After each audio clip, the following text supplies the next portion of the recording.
Hey, what's up everybody? John the Pilot. I'm here in my dad bod garage again because I got something I want to talk about. If it ain't talking about trucks, Tacomas, piloting, or anything like that, I do like talking about fitness, and that's what we're getting in today. Thanks for tuning in. So what we're talking about today is this rower that was sent to me by Yosuda, 100% free. They wanted me to give my honest thoughts and opinions on it after I, obviously assembled it, put it together, and had it shipped to my house by them. It's available on Amazon. It's $249, so comparatively to other rowers, this is a really good price point for an entry-level machine. So what this rower does, what it uses for resistance, is a magnetic drive system, and the way it's controlled is by the 16 different settings that you see here, which will make the resistance as you pull a little bit harder or a little bit less difficult as you cycle through all of these. I think it's really, really cool and interesting that they do have 16 levels of resistance. Those 16 levels of resistance are amazing because if you're just getting into rowing, you can get yourself into a position where you have something to build up to later, which I think is great. For $249, you get this tablet holder. You get a really good ergonomical grip on your rower itself, on your rowing handle. You do get the counter, and you get this tracker, which tracks your distance, also tracks your time and your calories. I'm not exactly sure how accurate that the calorie counts may be or the distance. The one thing I was a little disappointed is that the distance is done in miles. It's not done in meters.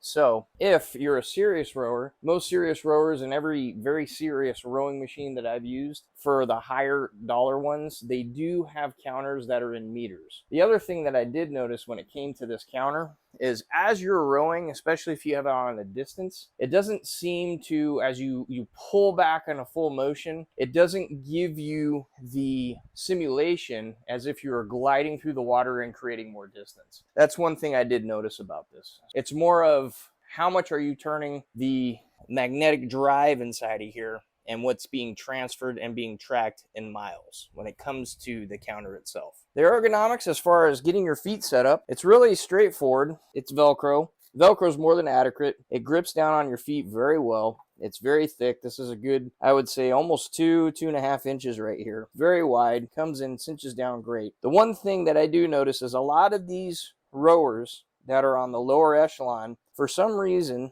they do rotate the feet. Now, I'm not totally against that because there must be some reason where it comes to designing these in order to bring the price point down to allow some type of rotation. Now, this specific rower itself comes with another bolt right here, which where you push down, you will have, so as I move forward, you can see that this probably makes for good ergonomics for my ankles, so I can get really close to the handles here. And as I start rotating and moving back, and I get to the position where I'm just about 90 and I need the pushing off point, the two issues that I've seen people argue is that some people use the ball of their feet to push off and gain energy, while others actually lean back, and what happens is your heel is the one that's going to generate to pull, and therefore you use your upper body at the last, 25% of the row in order to get what kind of workout that you're working with. So some people may or may not like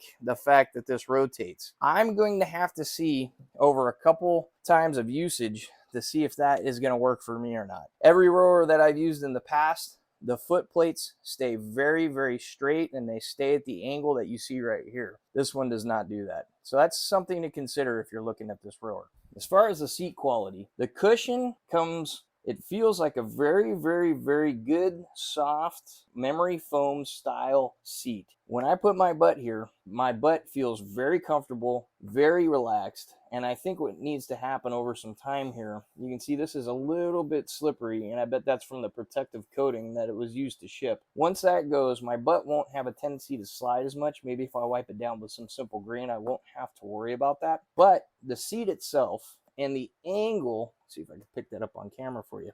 You see the departure angle here kind of goes uphill, adds more to the compact design.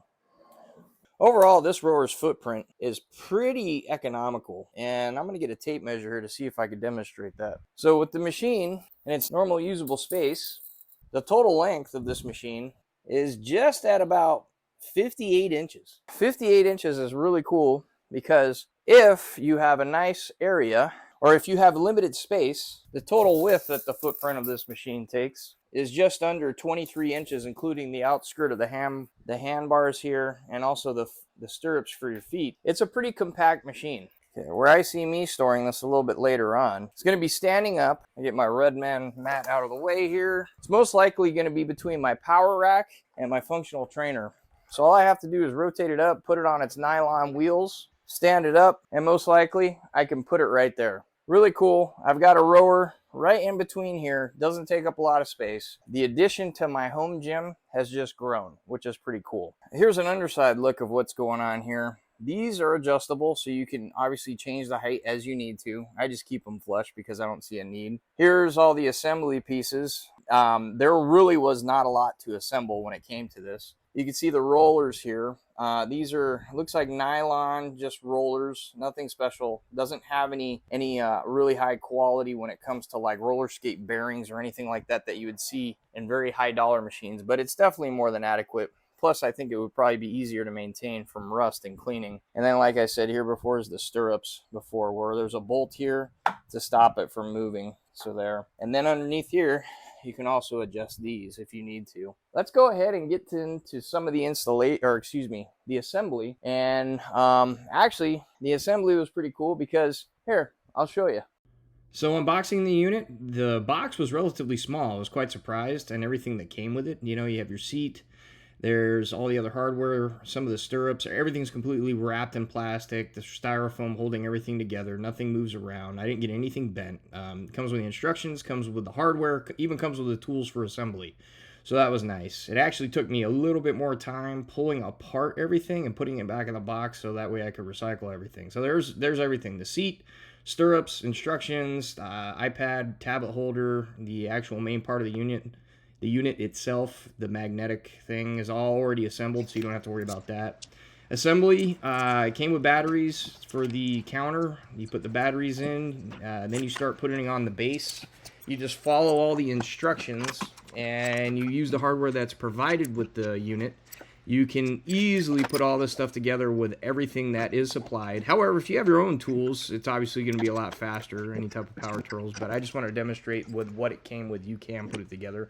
So if you're limited on tools, you know. Another thing too, the instruction manual is actually very easy to read. Generally, I find when you get these products, especially when they're made overseas, the instructions are very, very gibberishy. Like they don't know how to translate to English too well. So one thing to consider. It actually worked out quite well. Hardest part of putting the rower together was this part, actually assembling the back piece, front piece with a magnetic side. All I did was I turned the rower on its side, put it together, and wham, I started getting some rows on. I did 0.87 miles on this thing. I love the footprint that this thing takes. You can see how tight a space I have here. Like literally when I'm in here, I use my mirror, my head is just going right underneath this bar. So that is definitely a pro of the Yosuda rower here. Its footprint is very minimal. I did do that 10 minutes that you can see there. Unfortunately, I did find a pretty major con. Okay, so one major con for me with this rower is, I'm gonna go ahead and put my feet in the stirrups. I got no issue with the Velcro. Velcro cinches down real well. Thing is, okay, I'm fully extended, and problem is, when I row, you know, I've never done this and I've never been taught to do this. But when I move in, you can see right here is where the rower stops. And I can't continue to move forward to get a really deep pull for my back. And it feels like I'm doing a half row. So if you're my body type, I don't know if this is going to work for you. I'm going to continue to keep using it. I'm going to keep trying it out. The other thing that I found is a real major con is I have no way to judge, except for my resistance here, what I'm doing when it comes to power generation. And other rowers have watts here. And those watts, when I can see those watts, it's really, really good for me to know if I'm pushing myself in ways to see if I'm getting a real quality workout. Now, mind you, in those 10 minutes, okay, I did 0.86 miles. I have no clue in meters because it's not in meters. You can see how sweaty I am. So I'm definitely getting a workout. It's definitely adding things to my home gym. However, when it comes to being a rower that's going to be on an upper echelon, this rower is not going to be it. $250 is the price point at this rower, and I believe you're getting exactly what $250 will give you. Now, if you move to I'm not sure if they offer another rower that's bigger. I know they have more expensive rowers. Yosuda, I believe, has one over $300. They also have a water rower. So those ones may be worth looking into for the overall length, right? Now for compactness, this rower is great, okay? Definitely saves tons of space. We already talked about the little area here where I keep it. So it works and it fits in there, and I don't hit my head on the bar there. So I have it set up for squats on my power rack, and I can row, and I can move over here to my functional trainer. I can move over to this treadmill if I need to, and it works out great for me at my dad bod garage. The cool thing is that, however, I just wish one thing, that this was just a little bit deeper down. Like somehow if yosuda moved that out here and I had some way to judge the watts that I'm pulling, because then I know I can try to maximize each one of my rows. So that way I can really knock out some quality workout in a fast amount of time. So that way you guys know exactly what you're getting into if you buy this thing. Just 100% honest. Entry-level rower, perfectly fine, perfectly great. If you're really gonna get into rowing hardcore, I think personally, you're probably gonna outgrow this. You might wanna look at a more expensive model. And 10 minutes straight, I was on 16. So this is, I will always keep it here. I will never ever see a need for me to be at 1. It just doesn't offer any resistance that's gonna be, I wanna say, economical for my workouts. It's going to always be at 16 for me. So, and I'm not a professional rower or anything. So some things to consider. So let's keep talking about other things. Well, there you go, guys. This is the yosuda rower. It's $249 on Amazon. I have a link down below in the description. If you make a purchase, I do get an affiliate commission. It does not change your price. And if you do make a purchase, I appreciate it. It helps grow the channel so I can bring more content when it comes to piloting, buying cars, working on cars, anything that I think can be valuable and help somebody. It's going to help me get it out to you guys. It's much appreciated. Also, if you could do me a favor, you like this video, give me a like, share it if somebody, you know, somebody else that it could help them. All of this stuff helps the algorithm know that this video is worth watching, and it really helps support me. And obviously a subscription is greatly appreciated. Otherwise, guys, until the next video, John the Pilot, see ya.